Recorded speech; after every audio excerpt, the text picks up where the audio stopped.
Welcome to the Baseface Network.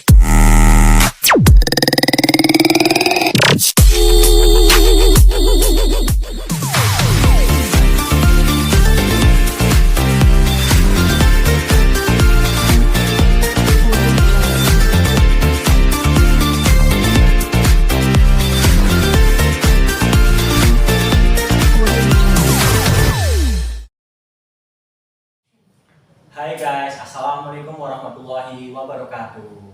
Berjumpa lagi dengan kita di Ngopi Kecil, ngobrol psikologi kesehatan jiwa. Nah, pada kesempatan kali ini kita mempunyai episode yaitu tentang psikoterapi Islam. Nah, psikoterapi Islam, sebelum kita ke materi, alangkah baiknya kita perkenalan kepada narasumber kita yang sudah datang jauh-jauh dari daerahnya. Nah, kebetulan kita mendatangkan salah satu bintang tamu yang sangat luar biasa, yaitu ada Hikmawan Misbahul Munir. Beliau adalah salah satu sekretaris umum pimpinan daerah Ikatan Pelajar Muhammadiyah Purworejo. Beliau adalah salah satu mahasiswa juga di Universitas Muhammadiyah Purworejo ini, khususnya di Fakultas Teknik. Nah, yang kedua kita kedatangan bintang tamu yaitu Mbak Denita Permatasari. Beliau adalah mahasiswa psikologi semester 3. Alangkah baiknya kita perkenalan dari orangnya langsung lah ya. Nah, mungkin bisa dipersilakan dari Mas Munir. Terima kasih Mas Devo. Oke, ya saya Misbahul Munir. Pertama saya dari Sekretaris Umum Pimpinan Daerah Ikatan Pelajar Muhammadiyah Kabupaten Purworejo. Nah, di sini juga saya sebagai mahasiswa UMPBR semester 1. Nah, untuk prodinya saya di program studi teknik informatika. Nah, untuk motivasi saya, teruslah belajar dan jangan menyerah.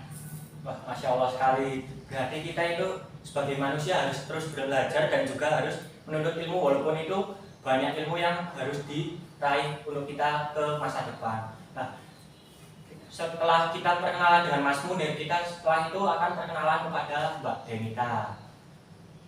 Kepadanya, monggo perkenalan diri. Baik, Mas Revo, terima kasih. Perkenalkan, saya Denita Permatasari. Saya dari Prodi Psikologi semester 3 Universitas Muhammadiyah Purworejo juga. Dan di sini saya juga diundang kepada Mas Revo untuk menjadi salah satu dari narasumber. Ya. Nah, kita sudah mendatangkan narasumber yang sangat hebat nih. Kita akan membahas tentang psikoterapi Islam. Menurut Anda itu psikoterapi Islam itu apa sih? Kalau menurut saya, psikoterapi Islam mungkin lebih ke ini Mas, suatu teknik yang dilakukan untuk menyembuhkan atau mengobati suatu penyakit, baik itu penyakit mental, spiritual, moral, maupun penyakit fisik. Begitu Mas ya. Berarti kalau misal kita sudah kayak mempunyai penyakit gangguan jiwa atau stres, itu bisa diobati dengan cara psikoterapi Islam ini ya Mbak? Ya, belum tentu pakai psikoterapi Islam Mas, karena di psikologi sendiri dari psikolog juga banyak sekali bentuk terapi yang salah satunya emang psikoterapi Islam. Terus ada lainnya juga ada teknik psikoanalisa, terus ada teknik pendekatan behavior, terus ada pendekatan humanistik, dan masih banyak lagi. Sangat banyak ya contoh-contoh untuk kita psikoterapi dalam psikologi ini. Nah, Mbak Denita ini tahu nggak sih siapa pencetus psikoterapi Islam ini? Kalau setahu saya ada 3, cuma saya baru ingat itu dari Ibnu Sina saja. Oh, Ibnu Sina. Iya.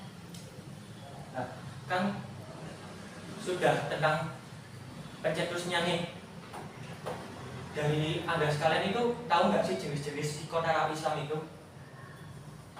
Mungkin dari Mas Munir paham tentang psikoterapi Islam dan jenis-jenisnya atau tidak?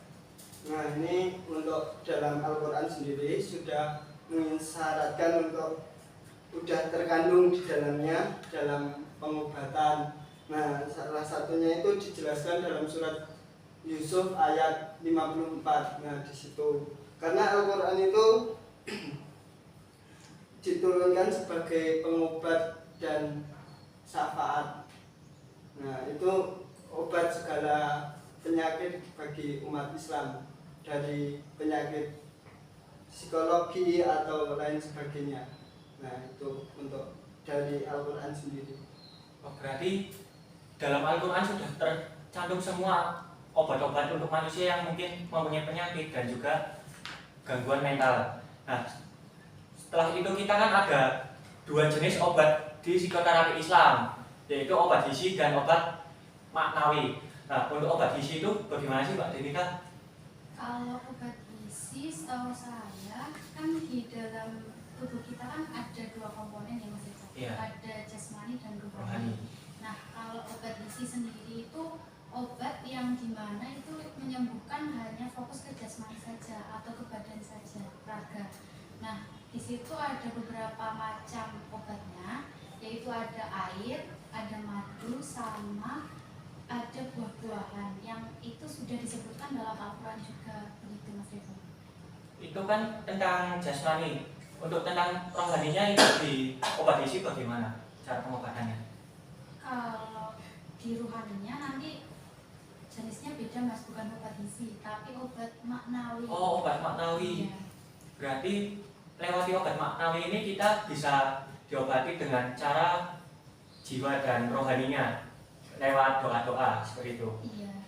Tapi kalau ke gizi sendiri ke badan kita saja, kalau ke maknawi ke rohani. Nah, kan sudah perkenalan juga sama dengan obat gizi dan obat maknawi. Dari salah satu kalian pernah nggak sih mencoba salah satu obat psikoterapi ini? Mungkin dari Mas kemudian. Nah, untuk obat gizi sendiri itu seperti kayak madu dan dicampur jeruk atau kurma itu kan sebagai obat. Nah, untuk yang satunya obat apa tadi? Obat maknawi. Untuk maknawi itu termasuknya doa-doa, karena kan itu ada penelitian yang meneliti apabila air putih dibacakan bismillah atau doa itu partikelnya akan berubah menjadi partikel-partikel yang lebih positif. Sangat bermanfaat sekali berarti ya Mas. Pernah mencoba salah satu obat ini atau belum? Ya, untuk obat yang ini sudah seperti kita minum, itu kan sekaligus kita minum, kita doa yang baik-baik melalui minum itu sekalian untuk pengobatan rohani kita. Sangat bermanfaat sekali berarti ya Mas. Kalau dari Mbak Devitanya pernah mencoba salah satu obat psikoterapi ini atau belum? Kalau saya pribadi, saya pernah mencoba kedua-duanya, yang obat gizi sama maknawi. Nah, dari obat tersebut saya direkomendasikan dari salah satu teman saya, Iya. yang kebetulan beliau itu juga sudah sering meruqyah temannya. Di situ dimana obat gizi itu kan saya dulu direkomendasikan pakai madu kurma ya Mas ya. Iya. Nah, terus ketika saya sebelum minum madu kurma, saya dikasih ijazah doa, itu namanya apa ya? Oh ini, zikir dari Haullah bin Hakim As-Sulamiyah yang berisi begini. A'udzu bikalimatillah hitamati min syarri ma khalaq, yang artinya barang siapa yang singgah atau menempati suatu tempat, nah lalu dia membaca zikir. Nah, jadi saya dulu itu pernah zikir itu dan zikir itu sama minum madu kurma. Nah, sebelum madu kurma saya minum, saya disuruh zikir itu. Selanjutnya emang berefek banget ke badan saya, terutama tadinya saya nggak kenapa-napa, itu saya jadi di punggung terutama rasa ada apa ya? Rasa lebih enteng. Bukan, ada setrum gitu loh Mas. Oh. Kalau setrum kan gimana gitu ya Iya. rasanya. Nah, itu ada rasanya kesetrum. Terus setelah itu tadinya kan saya mempunyai sifat yang temperamen. Nah, dari saya melakukan itu dari obat gizi sama obat maknawi, tadinya saya agak temperamen, sekarang jadi agak menurun sifat Lebih saya. slide berarti Iya, ya. betul, lebih slide. Itu sih Mas, saya dari pengalaman pribadi. Berarti lebih banyak manfaatnya pada tubuh kita ya Mbak. Iya. Nah, kita kan tadi sudah dari pengalaman beliau nih, manfaatnya setelah menggunakan obat ini bagaimana Mas Munir? Terutama untuk pikiran kita kan menjadi lebih fresh gitu. Karena dibantu dari doa-doa itu, terus psikologi pelajar atau mahasiswa kan kadang karena ada tugas atau yang lainnya itu jadi penyebab Awalnya stres ya. stres.